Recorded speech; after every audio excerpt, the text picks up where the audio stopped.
Hello friends, welcome to all. मैं हूं सी ए संदीप दयाल और बच्चों हम लोग स्टार्ट कर रहे हैं आज हमारा बड़ा ही एक इंटरेस्टिंग चैप्टर। जी हाँ, जिसका नाम है आपके पास अकाउंटिंग रेशियोज। जी हाँ बच्चों, तो अकाउंटिंग रेशियोज की देखिए जब हम लोग बात कर रहे हैं तो यहाँ दो वर्ड हैं, एक है हमारे पास अकाउंटिंग और एक है हमारे पास रेशियो।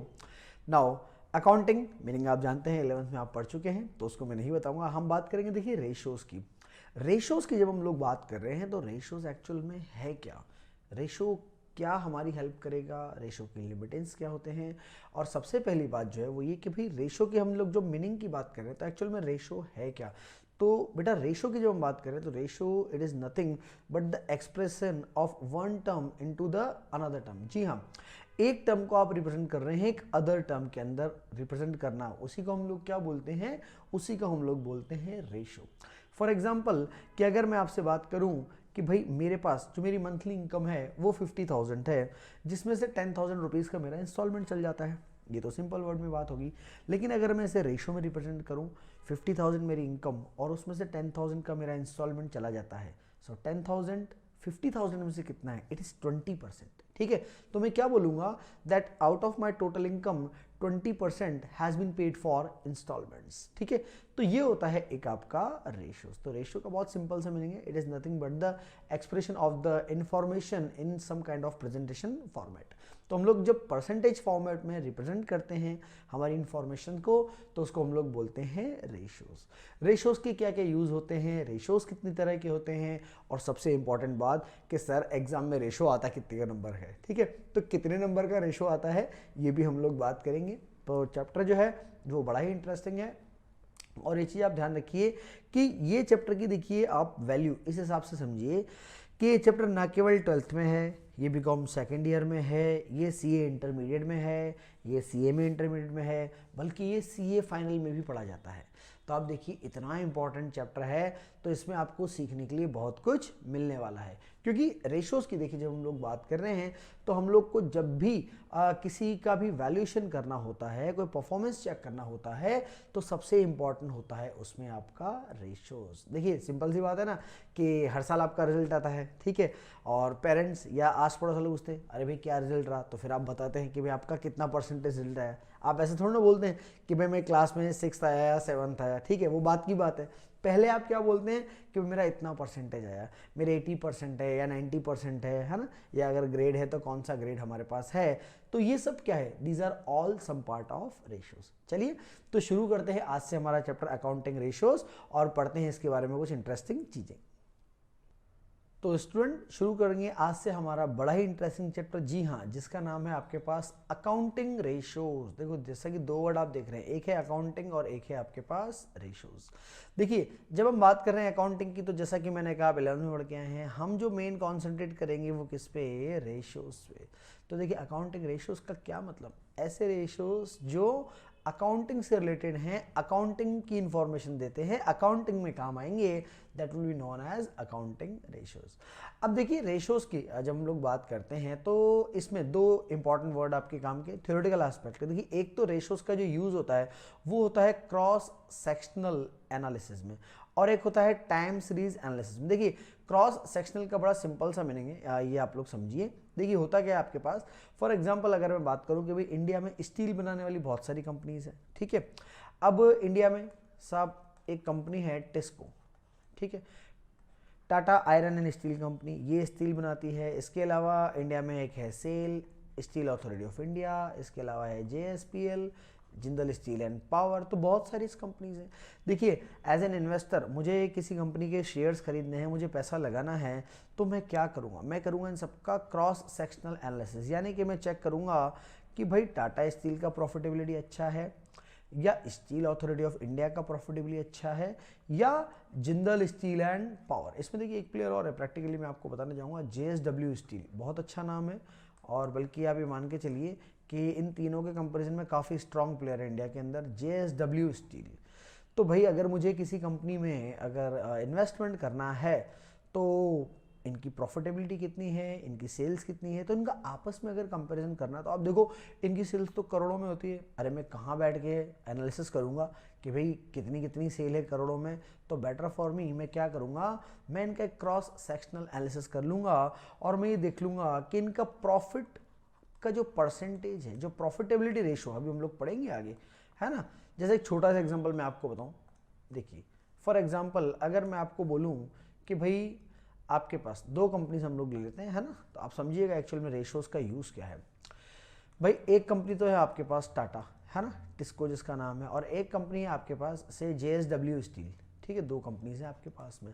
अब मैं आपको बोलूं कि भाई दोनों का जो प्रॉफिट है, समझिएगा प्रॉफिट, फॉर एग्जांपल इसका प्रॉफिट है 500 करोड़ का, ठीक है, इसका प्रॉफिट है 300 करोड़ का, ठीक है साहब, ये प्रॉफिट है। ध्यान रखिए कभी भी इंडिविजुअल इंफॉर्मेशन पे डिसीजन मेकिंग नहीं होती है, रेशो नहीं निकल सकता है, रेशोज के लिए एटलीस्ट 2-3 इंफॉर्मेशन चाहिए होती है। तो अगर आप सिर्फ प्रॉफिट देख के इन्वेस्टमेंट कर देंगे तो आपका डिसीजन गलत भी हो सकता है। देखिए अगर मैं सिर्फ प्रॉफिट के बेस पे पूछूं तो आप क्या बोलोगे, हाँ सर टाटा स्टील बहुत अच्छी है, आप इसमें इन्वेस्टमेंट करो, लेकिन माय डियर स्टूडेंट अगर मैं आपको बोलूं कि इसका जो सेल्स है, इसका सेल्स है 5000 करोड़, ठीक है, समझ रहे हैं आप बात को, इसका सेल्स है 5000 करोड़ और इसका जो सेल्स है, से इसका सेल्स हम लोग लेते हैं हमारा 1500 करोड़। देखिए आप लॉजिक समझिए। अब आप देखिए अगर मैं परसेंटेज टर्म की बात करूं तो इसका जो प्रॉफिटेबिलिटी परसेंटेज है वो कितना है, 10%। लेकिन अगर मैं इसका प्रॉफिटेबिलिटी परसेंटेज की बात करूं तो इसकी प्रॉफिटेबिलिटी कितनी है, 20%। दोनों में से कौन सी कंपनी जो ज़्यादा बेटर परफॉर्म कर रही है, इट्स JSW स्टील। तो आप देखिए ये रेशो का इंपॉर्टेंस का एक छोटा सा एग्जांपल मैंने आपको दिया कि इंडिविजुअल देखिए इंफॉर्मेशन के हिसाब से अगर मैं सिर्फ आपको प्रॉफिट देता तो आप अगर डिसीजन ले लेंगे तो वो गलत होगा। रेशोज पे अगर आप डिसीजन लेते हैं, these are far more better, ये ज़्यादा अच्छे माने जाते हैं, ठीक है। चलिए तो ये तो हमने बात करी क्रॉस सेक्शनल की। चलिए अब आपने देख लिया कि साहब JSW स्टील है, इसमें आपको इन्वेस्टमेंट करना है ना, तो ऐसे आपने सब कंपनीज का कंपैरिजन कर लिया। एक होता है देखो टाइम सीरीज एनालिसिस, एक्चुअल में इसमें क्या होता है, इसमें हम लोग पहले तो हमने डिसीजन ले लिया कि साहब कि हमें JSW में इन्वेस्टमेंट करना है, बहुत अच्छी बात है सर। अब क्या करें, अब जैसे अगर मैं आपको बोलूँ कि भाई इसका पिछला 2014 एंड 2015 देन 16 17 18 19, देखिए बहुत सारे है ना, काफ़ी सारे, ज़्यादा ही हो गए, तो चलिए थोड़ा सा कम कर लेते हैं हम लोग। चलिए तो हम एक काम करते हैं, थोड़ा सा कम कर लेते हैं इसको, है ना, भावनाओं में बह गए हम पढ़ाते पढ़ाते तो 16 और 17, तो फॉर एग्जांपल आपको सेल्स दी जा रही है और इसका प्रॉफिट दिया जा रहा है। फॉर एग्जांपल आपकी सेल्स देखिए पहले थी से 500 करोड़, है ना, ऊपर वाला एग्जांपल से भी क्लिक मत कर लेना इसको, देन आपका 600 करोड़, देन 780 करोड़, देन 1000 करोड़, ठीक है। प्रॉफिट की बात करें तो प्रॉफिट 50 करोड़, ठीक है, then 90 crore, then 200 crore, then 300 crore. देखिए यहाँ एक इंडिकेशन मिल रहा है, आप समझिए सेल्स ईयर ऑन ईयर आपकी बढ़ रही है, नज़र आ रहा है आपको, देखिए ये ट्रेंड एनालिसिस हम देख रहे हैं, क्या ये तो ट्रेंड है, 500 से 600 20% का जंप, 600 से 780 30% का जंप, फिर 780 से 100, ये अगेन 220 करोड़ रुपीस का, अगर आप उसमें देखें तो, अगर आप परसेंटेज में देखें तो अराउंड 30% का जंप यहाँ पे आपको देखने को मिलेगा। 220 है 25%, भाई 220 अपॉन 780 करके आप निकाल सकते हैं इसको, नो प्रॉब्लम, ठीक है। प्रॉफिट में देखें तो 50 से 90 हो गया, यानी कि अगर यहाँ देखें तो पहले प्रॉफिटेबिलिटी 10% थी, यहाँ प्रॉफिटेबिलिटी 15% थी, यहाँ अगर आप देखें तो प्रॉफिटेबिलिटी मोर देन 25% हमारे पास है, यहाँ देखें तो प्रॉफिटेबिलिटी 30%। तो ये क्या है, ये आपको एक ट्रेंड दिखा रहा है कि आप लोग कंटिन्यू इस कंपनी में ग्रोथ देख रहे हैं, ये कंपनी कंटिन्यू ऊपर की तरफ जा रही है, ठीक है, तो इसको हम लोग बोलते हैं ट्रेंड एनालिसिस। चलिए तो ये दो चीज़ें हैं, वैसे हालांकि एग्जाम के आसपेक्ट से इतना इंपॉर्टेंट नहीं है, पर मुझे लगा कि भाई प्रैक्टिकली आपको ये सब पता होना चाहिए। चलिए नेक्स्ट हम लोग बढ़ते हैं आगे। अब हम बात करेंगे भाई एडवांटेजेस और यूजेस ऑफ अकाउंटिंग रेशियोज के, इसके क्या यूजेस हैं, ये हमारे क्या काम में आता है, हम लोग क्यों ये चैप्टर पढ़ रहे हैं। देखिए सबसे इंपॉर्टेंट है एनालिसिस ऑफ फिनेंशियल स्टेटमेंट, तो आपके जो फाइनेंशियल स्टेटमेंट होते हैं, है ना, कंपनी के केस में भी होता है आपके पास P&L है, बैलेंस शीट है, और अगर आप प्रोपराइटर का लेते हैं तो उसमें ट्रेडिंग वगैरह भी होता है, तो उसका एनालिसिस करना कि भाई हमारा जो प्रॉफिट है वो प्रॉफिट इंक्रीज हो रहा है या डिक्रीज हो रहा है, हमारी सेल्स इंक्रीज हो रही है या डिक्रीज हो रही है, हमारी लिक्विडिटी पोजीशन कैसी है, ठीक है, हमारी कंपनी फाइनेंशियली साउंड है या नहीं है। तो इन सबका एनालिसिस अगर आपको करना है तो आपको पढ़ना पड़ेगा रेशो एनालिसिस। अभी हम लोग आगे पढ़ेंगे, देखिए डिफरेंट टाइप के आपको मैं रेशोज पढ़ाऊंगा और बताऊंगा कहाँ पर कौन कौन सा रेशो कैसे काम आता है। Then number 2, it is the nothing but the simplification of the accounting data. जी हाँ बच्चों, देखिए जैसे कि मैंने आपको बताया था कि आपका जो अकाउंटिंग डेटाज है, ठीक है, तो जो कॉम्प्लिकेटेड डेटाज है वो भी क्या होता है, इससे सिंपल हो जाता है। तो अगर आप देखिए यहाँ पर, यह तो मैंने छोटा सा आपको एक कंपैरिजन करके बताया था, है ना, क्योंकि अदरवाइज आप देखो उनके प्रॉफिट है सेल तो बेटा बहुत ज़बरदस्त करोड़ों में होते हैं, लेकिन अगर आप यही इन्फॉर्मेशन रेशो में लेते तो कितने छोटे छोटे डेटा बन गए। तो ये क्या करा आपने, it is nothing but the simplification of the datas, तो ये हमने इसका करा है सिंप्लीफिकेशन। नेक्स्ट हमारे पास है कंपैरेटिव स्टडी। जैसा कि मैंने आपको बताया, आपको टाटा स्टील कंपनी में और जेएसडब्ल्यू में कंपेयर करके बताया। आप चाहें तो इसका स्टील अथॉरिटी ऑफ इंडिया यहाँ कंपेयर कर सकते हैं, है ना। तो कंपैरेटिव स्टडी, देखिए कंपैरेटिव स्टडी दो तरह की होती है, एक तो होती है इंटर और एक होती है इंट्रा। इंटर और इंटर का मतलब तो ये कि आप इन दोनों की स्टडी कर रहे हैं, है ना भाई। जैसा कि मैंने आपको एग्जाम्पल बताया था, यहाँ पे ये वाला, यहाँ आपने स्टडी किसकी करी, ये इंटर स्टडी, यानी कि दो डिफरेंट कंपनीज की स्टडी कर रहे हैं, ठीक है। और ये जो स्टडी है ये इंट्रा है, क्योंकि ये पूरे के पूरे डेटा किसके थे, ये जेएसडब्ल्यू कंपनी के थे। जब आप एक ही कंपनी में अलग अलग ईयर की स्टडी करते हैं तो उसको बोलते हैं इंट्रा। जी हाँ, इंट्रा ईयर स्टडी या इंट्रा कंपनी स्टडीज़ को हम लोग बोलते हैं। जबकि अगर आप दो डिफरेंट कंपनी की स्टडीज़ करते हैं तो उसको हम लोग बोलते हैं इंटर कंपनी स्टडीज़। दोनों ही कंपैरेटिव स्टडी का पार्ट है। कुल मिला के आप क्या कर सकते हैं, आप लोग कंपेयर कर सकते हैं कि कौन सी कंपनी ज़्यादा बढ़िया, ज़्यादा बेटर परफॉर्म कर रही है। देखिए नेक्स्ट हमारे पास है लोकेटिंग द वीक पॉइंट्स। जी हाँ, कि हमारे जो वीक पॉइंट्स हैं वो वीक पॉइंट्स बिजनेस में कौन कौन से हैं, कौन सा बिजनेस ऐसा है जो अच्छा नहीं कर रहा है। देखिए जैसे मैं आपको इसका एक और प्रैक्टिकल एग्जांपल बताता हूँ। अभी अगर हम लोग बात करें, टाटा का नाम आपने सुना है, तो देखिए आपने तो क्या है, टाटा का नाम तो सुना है, लेकिन टाटा ग्रुप जो है ना बच्चों, अपने आप में बहुत बड़ी कंपनी है। मैं आपको बताता हूँ, ये आपने सुना नाम टाटा, ठीक है। अब टाटा में मैं आपको बताऊँ, इनकी एक कंपनी है टीसीएस, है ना, टाटा कंसल्टेंसी। एक है आपकी टाटा केमिकल्स, एक है आपका टाटा मोटर, एक है आपका, अरे बहुत सारे, ये डायग्राम छोटा पड़ जाएगा बेटा। एक है आपके पास टाटा कॉफ़ी, मैं बता रहा हूँ। एक है आपका टाटा एलेक्सी, ठीक है। एक है आपका टेनप्लेट, एक है आपका टाइटन। देखो एक्चुअल में और अभी भी कंपनीज बची हैं इसके अलावा, टाटा कॉफ़ी है, टाटा कंज्यूमर है, बहुत सारी कंपनीज हैं। अब आप समझिए, मैं आपको ये चीज़ प्रैक्टिकली बता रहा हूँ। प्रैक्टिकली मैं कैसे बता रहा हूँ, समझिएगा आप बात को। ये जो कंपनी है ना टीसीएस, टाटा कंसल्टेंसी सर्विसेज, ये मेन इसका बैकबोन है इस कंपनी का, ये सबसे ज़बरदस्त प्रॉफिट करती है। और देखो एक कंपनी में लिखी नहीं टाटा की, वैसे तो बहुत सारी नहीं लिखी, पर एक टाटा स्टील जिसका एग्जाम्पल मैं पहले दे रहा था, तो मैंने कहा ना बहुत सारी कंपनीज हैं।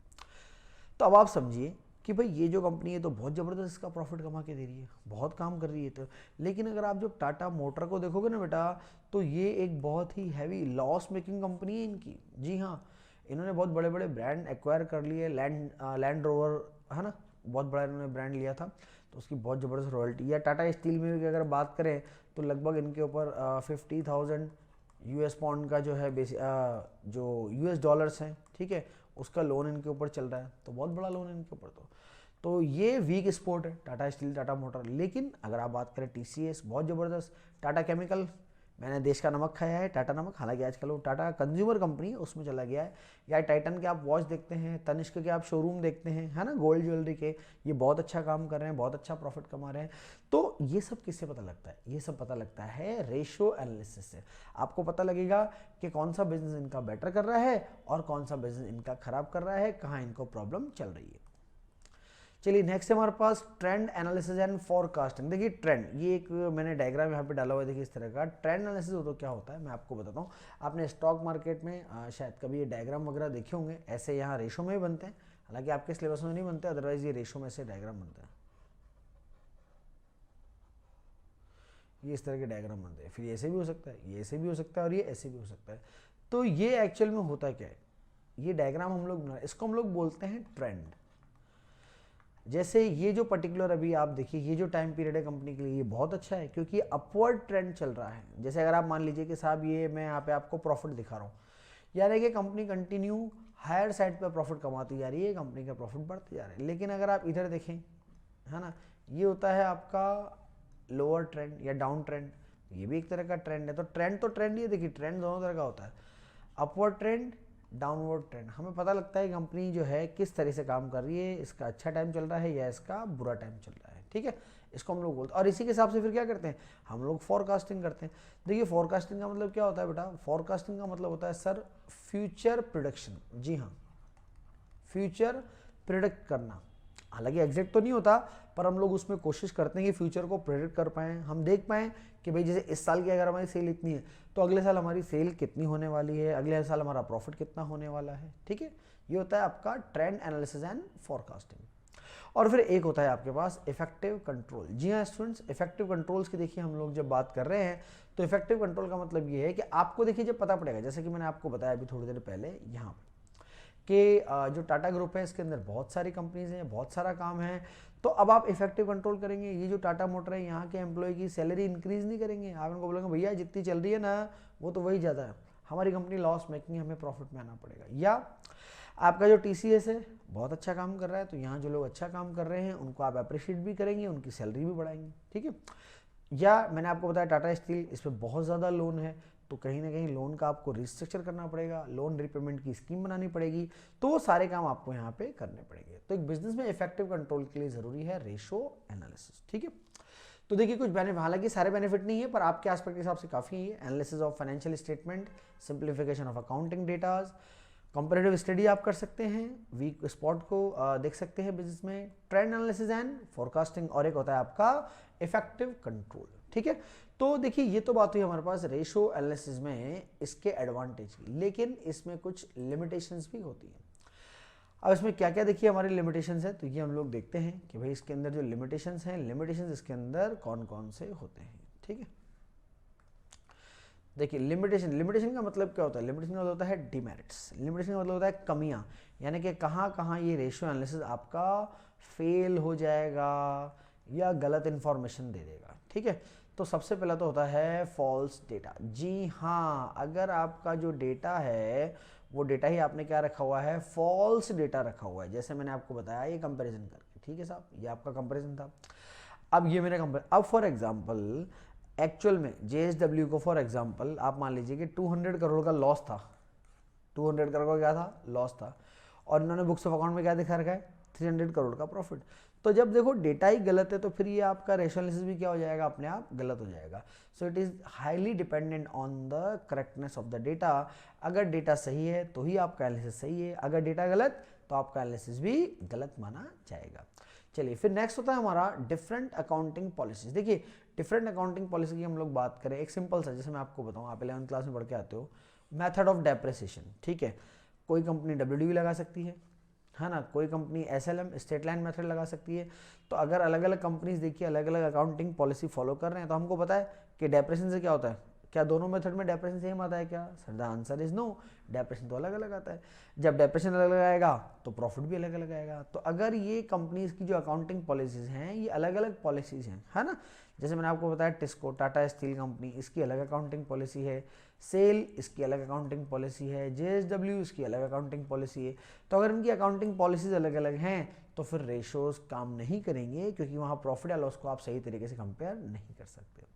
चलिए नेक्स्ट फिर हमारे पास एक आता है इसमें विंडो ड्रेसिंग। देखिए विंडो ड्रेसिंग बड़ा ही इंपॉर्टेंट वर्ड है, और विंडो ड्रेसिंग का मीनिंग क्या होता है, देखो विंडो ड्रेसिंग का मतलब होता है कि जैसे आपकी सेल्स है ना, सेल्स को बढ़ा के दिखा देना या एक्सपेंसेस को कम करके दिखा देना। अल्टीमेटली आपका ऑब्जेक्ट होता है इसमें प्रॉफिट को बढ़ा के दिखाना, है ना, ताकि हमारी कंपनी में बढ़िया इन्वेस्टमेंट हो सके, बाहर के लोग आके अच्छे से इन्वेस्टमेंट कर सकें। तो विंडो ड्रेसिंग का मतलब होता है आपके पास that to show the profit at a higher level, है ना, to show the profit at the higher level, it may be by increase the income और सेल्स और may be decrease by the expenses. आप अपने जैसे for example आपने purchase करी, आप उसको रिकॉर्ड ही नहीं कर रहे, या आपने कोई सेल्स करी नहीं पर आप बोगस सेल्स रिकॉर्ड करके बता रहे हो, हाँ भाई debtor account debit to sales, है ना, तो बोले डेटर टू सेल्स है 1 करोड़ का, पता चला ऐसा तो कोई डेटर ही नहीं है, तो उस चीज़ को हम लोग बोलते हैं विंडो ड्रेसिंग। तो इसमें विंडो ड्रेसिंग भी की जाती है। चलिए फिर एक है आपके पास बायसनेस। देखिए बायसनेस क्या होता है, देखिए बायसनेस का मतलब होता है जैसे हम लोग बोलते हैं ना, फॉर एग्जांपल कि कई बार आप लोग जब एक्चुअल में मैच देखते होंगे तो आपको लगता होगा यार ये एम्पायर है ना, जैसे ऑस्ट्रेलिया का एम्पायर है ना, इंडिया और ऑस्ट्रेलिया का फॉर एग्जांपल अगर कोई मैच चल रहा है साहब है ना, ये इंडिया और ऑस्ट्रेलिया, अब ये कोई एम्पायर है, ठीक है, ये एम्पायर है भाई बीच में। अब ये एम्पायर है तो जब ऑस्ट्रेलिया की बारी आती है ना तो ये कभी आउट ही नहीं देता है ना, आउट होता है तो भी आउट नहीं देता, और इंडिया का नंबर आता है तो फटाक से क्या करता है, ये अपनी उंगली ऊपर कर देता है, आउट है ना, तो ये गलत काम कर रहा है। तो आप क्या बोलते हैं, अरे यार ये बायसनेस है ना, ये क्या कर रहा है, ये ऑस्ट्रेलिया की साइड ले रहा है, तो वो होता है आपके पास बायसनेस। तो वैसी ही बायसनेस आपको आपकी अकाउंटिंग में भी देखने को मिल सकती है। देखिए बहुत सारे जो डेटा हैं, बहुत सारे अकाउंटेंट क्या करते हैं कि जब प्रॉफिट की बात आती है ना, तो प्रॉफिट तो वो लोग बड़ा चढ़ा के दिखा दें, हाँ भाई प्रॉफिट हो रहा है बिल्कुल दिखाओ, ज़्यादा दिखाओ, कोई दिक्कत नहीं। लेकिन जहाँ लॉस की बात आती है तो लॉस को वो लोग शो ही नहीं करते या फिर कम शो करते हैं। जो वैल्यूएशन है ना, जैसे एसेट्स के वैल्यूएशन है तो वैल्यूएशन बढ़ा के दिखाते हैं। तो अगर आपके जो अकाउंटेंट हैं अगर वो बायसनेस को अडॉप्ट करके बैठे हैं, वो अगर बायस्ड हैं, तो फिर उस केस में भी आपका रेशो एनालिसिस फेल हो जाता है। ठीक है, चलिए तो ये कुछ हमारे पास है जैसे false data, different accounting policies, window dressing और बायसनेस। ठीक है, तो ये हो गए हमारे demerits of the accounting ratios. चलिए अब हम लोग बढ़ेंगे आगे और अब बात करेंगे हम लोग क्लासिफिकेशन। जी हाँ, क्लासिफिकेशन यानी कि आपका जो रेशो है, ये रेशो कितने तरह का होता है। देखिए क्लासिफिकेशन कितनी तरह का आपका रेशो है, जैसा कि मैंने आपको बताया, तो अभी हम लोग देखेंगे कि आपका जो रेशो है ये कितने तरह का होता है।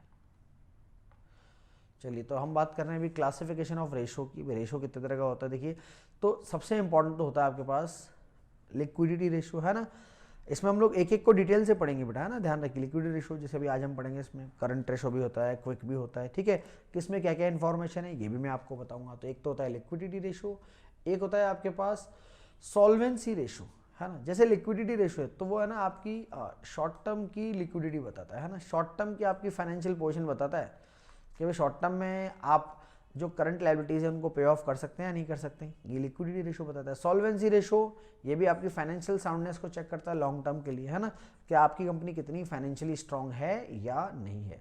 एक होते हैं हमारे एक्टिविटी और टर्नओवर रेशो। देखिए एक्टिविटी और टर्नओवर रेशो की अगर हम लोग बात करें तो यहाँ पर ये हमें बताते हैं कि हमारी जो बिजनेस की एक्टिविटी है, हम लोग सेल्स कितना फास्ट कर रहे हैं, हम लोग हमारे जो डेटर हैं उनसे कितनी जल्दी पैसा ले रहे हैं। देखो डेटर से जल्दी पैसा लेना चाहिए ना, फास्ट कलेक्शन आना चाहिए। अगर आप धीरे धीरे पैसा लोगे तो काम कैसे लगेगा, है ना।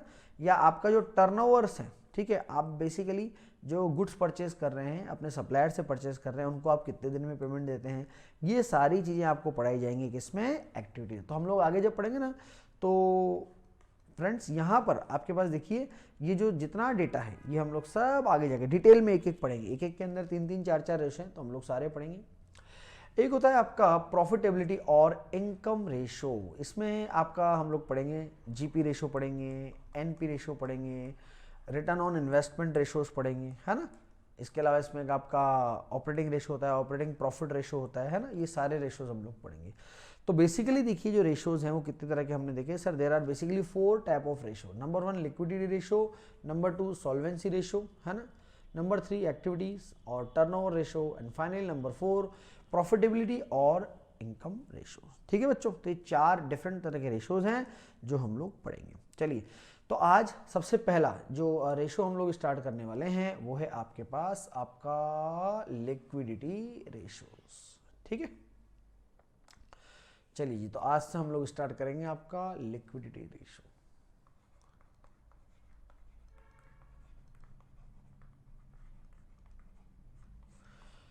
देखिए लिक्विडिटी रेशो की जब हम बात कर रहे हैं ना तो बेसिकली इसके 2 पार्ट होते हैं। एक तो होता है बच्चों आपके पास करंट रेशो और एक होता है आपके पास क्विक रेशो। क्विक रेशो को हम लोग एसिड टेस्ट रेशो भी बोलते हैं, यस, है ना, थोड़ा सा अजीब नाम लगता है but yes it is acid test ratio. या अगर मैं बात करूं कि भाई सिर्फ लिक्विड रेशो लिखा हुआ है, तो अगर सिर्फ लिक्विड रेशो लिखा हुआ है तो इसका मतलब भी क्या है, वो क्विक रेशो भी है। करंट रेशो जो है इसको ध्यान रखिएगा, इसको वर्किंग कैपिटल रेशो भी बोलते हैं। क्या बोलते हैं, वर्किंग कैपिटल टर्नओवर में नहीं बोल रहा हूं, मैं बोल रहा हूं वर्किंग कैपिटल रेशो, है ना, तो इसे हम लोग वर्किंग कैपिटल रेशो भी बोलते हैं, ठीक है। तो अभी हम लोग नोट्स में सब पढ़ेंगे, वैसे अभी हम लोग शॉर्ट में पढ़ रहे हैं। वैसे देखिए current ratio working capital ratio भी बोलते हैं, तो पहले इसकी बात करते हैं। देखिए करंट रेशो का फॉर्मूला क्या होता है, तो बच्चों करंट रेशो का फॉर्मूला जो होता है वो होता है मेरे पास current assets upon current liabilities, ठीक है, current assets upon current liabilities, है ना। और आइडियली ये रेशो कितना होना चाहिए, तो बच्चों ये रेशो होना चाहिए 2:1। भाई एक्चुअल में आपका कम या ज़्यादा हो सकता है, वो मैं बात नहीं कर रहा हूँ, पर आइडियली होना कितना चाहिए, 2:1। अब देखिए 2:1 का मतलब क्या है, 2:1 का मतलब ये यूँ बोल रहा है कि 2:1 का मतलब ये है कि अगर आपके ऊपर करंट लायबिलिटी कितने की है, 1 रुपीज़ की है, तो आपके पास उसके अगेंस्ट में करंट एसेट्स कितने होने चाहिए, 2 रुपीज़ के होने चाहिए। तो अगर 1 रुपीज़ का आपके पास है करंट लायबिलिटी, तो करंट एसेट्स आपके पास 2 रुपीज़ होना चाहिए, ठीक है। ये होता है करंट रेशो, फॉर्मूला आपने देखा, its current assets upon current liability. अब हम लोग डिस्कस करेंगे कि सर करंट एसेट्स क्या क्या होते हैं। देखिए करंट एसेट्स का मतलब होता है all the assets which will be converted into cash with in the time period of 1 year, यानी कि ऐसे एसेट्स जो 1 साल के अंदर अंदर करंट एसेट्स में कन्वर्ट हो जाए, कैश में कन्वर्ट हो जाएंगे, these all will be known as current assets. जैसे डेटर्स है, आपका इन्वेंट्री है, आपका बिल्स रिसीवेबल है, ठीक है। अच्छा कैश और बैंक बैलेंस ऑलरेडी जो है वो कैश में ऑलरेडी कन्वर्टेड है, आपके शॉर्ट टर्म इन्वेस्टमेंट हैं, ये सब आपके आते हैं करंट एसेट्स में। एडवांस टैक्स है। अब सर करंट लायबिलिटी क्या होता है, तो करंट लायबिलिटी का मतलब होता है liability which will be paid by the company with in the time period of 1 year. तो ऐसी लायबिलिटी जिसका पेमेंट आप 1 साल के अंदर अंदर कर देंगे, जिसका पेमेंट आप 1 साल के अंदर अंदर कर देंगे, वो लायबिलिटी कौन सी होती है, वो होती है current liability. For example bills payable, bank overdraft, creditor, outstanding expense, these are all example of current liabilities, ठीक है। तो एक होते हैं करंट एसेट्स और एक होते हैं करंट लायबिलिटी। तो ये तो करंट रेशो होता है। आइडियली कितना होना चाहिए सर, ये होना चाहिए 2:1। अब कितना है मैं इसकी बात नहीं कर रहा हूँ, कितना होना चाहिए, इट मस्ट बी 2:1, ठीक है। चलिए तो अब हम लोग पढ़ेंगे आपका, देखिए ये आपका लिक्विडिटी रेशो, और देखिए इसको जो है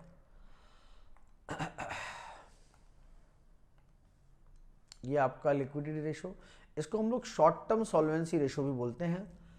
अब इसमें दो पार्ट है, देखिए एक तो क्या है करंट रेशो और वर्किंग कैपिटल रेशो, जैसा कि मैंने आपको बताया। This ratio explain the relationship between the current assets and the current liability of a business.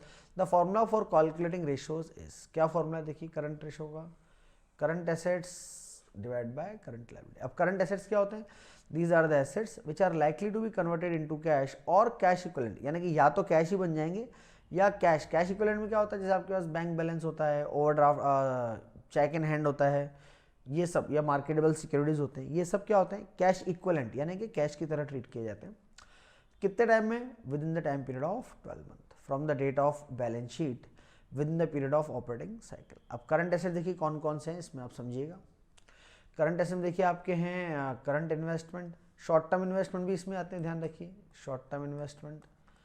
इसके अलावा आपका एक वर्ड आता है मार्केटेबल सिक्योरिटीज, उसका मतलब यही होता है शेयर मार्केट के जो शेयर्स होते हैं ना, वो मार्केटेबल सिक्योरिटी जल्दी से बिक जाते हैं। इन्वेंट्री, अब इसमें ध्यान रखिएगा, इसमें ना आपने एक्सक्लूड कर रखा है। अब क्या एक्सक्लूड कर रखा है, देखिए आपने एक्सक्लूड कर रखा है loose tool store and spare. देखिए लूज टूल्स पता है क्या होता है, मैं आपको बता दूँ। आपकी फैक्ट्री में आपको पता है नट बोल्ट होते हैं कुछ इस तरीके के, ये वैसे मेरी राइटिंग बड़ी ख़राब है ना, let me make it again, I am trying. तो मैं ट्राई करके देखता हूँ, अगर बन जाता है मेरे से तो ठीक है, होता नहीं है इस तरीके का। ये आपका, हाँ अब बना ना। तो ये आपके टूल्स वगैरह होते हैं, जो टूल्स वगैरह होते हैं ना, उनको हम लोग बोलते हैं लूज टूल्स। फैक्ट्री में काम आते हैं, नट बोल्ट वगैरह बेसिकली होते हैं ना, प्लायर वगैरह सब होता है जो आपके काम में आते हैं मशीनरी को टाइट वाइट करने के, वो बोलते हैं, वो होते हैं आपके लूज टूल्स, ठीक है। स्टोर्स एंड स्पेयर्स, जैसे आपके छोटे छोटे कोई बोल्ट वगैरह हैं होते हैं, है ना, स्क्रू या गोल गोल आपके वो होते हैं बेसिकली बॉल्स होते हैं, ये सब आपके छोटे मोटे एक्चुअल में आइटम है जो मशीनरी की रिपेयर एंड मेंटेनेंस वगैरह में काम में आते हैं। इसको बोलते हैं हम लोग लूज टूल्स। तो ये इन्वेंट्री में नहीं आते, ये स्पेशली आपको बताया गया है क्योंकि पहले ही किसी ज़माने में आते थे, है ना। पर अभी अकाउंटिंग स्टैंडर्ड 2 चलता है आपका वैल्यूएशन ऑफ इन्वेंट्री, वहाँ से इसको बाहर निकाल दिया गया है, ठीक है। तो ध्यान रखिए। ट्रेड रिसीवेबल, रिसीवेबल का मतलब होता है बिल्स रिसीवेबल एंड डेटर, और इसमें से क्या लेस करना है, प्रोविजन फॉर बैड डेट, ठीक है। प्रोविजन फॉर बैड डेट अगर आप लेस नहीं भी करते तो भी कोई दिक्कत नहीं है। प्रोविजन फॉर बैड डेट अगर आप लेस नहीं करते तो वैसे भी इसे करंट लायबिलिटी का पार्ट माना जाता है। कैश एंड कैश इक्विवेलेंट जैसे cash in hand, cash at bank, cheque और draft in hands. Short term loan and advance, आपने किसी को दिया है ना, लिया है तो लायबिलिटी हुआ बेटा, हमने किसी को दिया है। Other current assets restricted to prepaid expense है, एक्रूड इनकम है, एडवांस टैक्स है, these are all some example of current assets. चलिए फिर हम आगे बढ़ते हैं। इसमें देखिए इन्होंने बोला है स्पेसिफिकली कि item which we have to be exclude, कौन कौन से, लूज टूल स्पेयर और पीबीडी, जैसा कि मैंने आपको बोला प्रोविजन फॉर बैड डेट। फिर बात आती है देखिए आपके पास करंट लायबिलिटीज के। करंट लायबिलिटीज क्या है? So current liability are the liability payable within the 12 month from the date of balance sheet और within the period of operating cycle. Current liabilities include the following. अब क्या क्या होता है इसमें देखिए करंट लायबिलिटी में, जो मैंने बोला 1 साल के अंदर अंदर आपको पे करना है। जैसे शॉर्ट टर्म बोरोइंग, आपने लोन वगैरह कहीं से ले रखा है इंक्लूडिंग बैंक कोडी। ट्रेड पेबल जिसमें बीपी और क्रेडिटर आता है। अदर करंट लायबिलिटी, देखिए current liability current maturity of long term debt. जैसे मैं आपको बताता हूँ, आपने कोई लोन ले रखा है 5 साल का, 4 साल निकल चुके हैं और ये उसका लास्ट ईयर है ना। कितने साल निकल चुके हैं? 4 ईयर निकल चुके हैं और ये उसका लास्ट ईयर है, तो उसको हम लोग बोलते हैं current maturity of long term debt, क्योंकि वो भी आपको इस साल पे ऑफ करना है। फिर उसके बाद अगर हम आगे बढ़ें तो interest accrued on boring, outstanding interest है बेटा, है ना। एक्रूड वर्ड से चक्कर मत खाना आप। इनकम रिसीव्ड इन एडवांस यानी grant income, outstanding expense, unclaimed dividend और calls in advance. Calls in advance हम लोग ऑलरेडी कंपनी में पढ़ चुके हैं, नहीं पढ़ा है तो आने वाले टाइम में आप पढ़ लेंगे, कोई दिक्कत नहीं है। कॉल्स इन एडवांस का मतलब होता है कि आपके पास शेयर होल्डर ने आपको पैसा एडवांस में दे दिया, आपने उससे मांगा नहीं, फिर भी उसने आपको दे दिया, तो उसको हम क्या बोलते हैं? उसको हम लोग बोलते हैं calls in advance. Unclaim dividend, आपने डिविडेंड दे दिया पर शेयर होल्डर ने अभी तक लिया ही नहीं है, तो आप उसको संभाल के बैठे हैं, आज नहीं तो कल हमें उसे देना पड़ेगा, वो होता है अनक्लेम डिविडेंड। फिर शॉर्ट टर्म प्रोविजन में आपका provision for tax and proposed dividend. So these are the few example of current liabilities, ठीक है बच्चों। तो हमारे करंट लायबिलिटीज के एग्जांपल हो गए। चलिए, तो ये तो हुआ हमारे पास करंट रेशो। अभी एक आपका और है इसमें क्विक रेशो बच्चों, जिसको हम लोग अब पढ़ेंगे नेक्स्ट क्लास में ना, क्योंकि मेरे ख्याल से आज की क्लास में जितना हमने पढ़ा वो सफिशिएंट है आपके लिए। तो अगली क्लास में मिलेंगे आपसे और आपको उसमें क्विक रेशो भी पढ़ाएंगे और फिर कुछ न्यूमेरिक क्वेश्चंस भी हम लोग सॉल्व करेंगे। चलिए, तो करते हैं आज की क्लास को हम लोग यहीं वाइंड अप। मिलेंगे आपसे बहुत जल्दी नई क्लास में कुछ नए कॉन्सेप्ट और नए क्वेश्चंस के साथ में। तब तक के लिए अपना ख्याल रखिए, हंसते रहिए, मुस्कुराते रहिए, अपने पेरेंट्स का बहुत बहुत ध्यान रखिए। Thank you so much. Signing off, this is C Sandeep Dayal. Bye bye.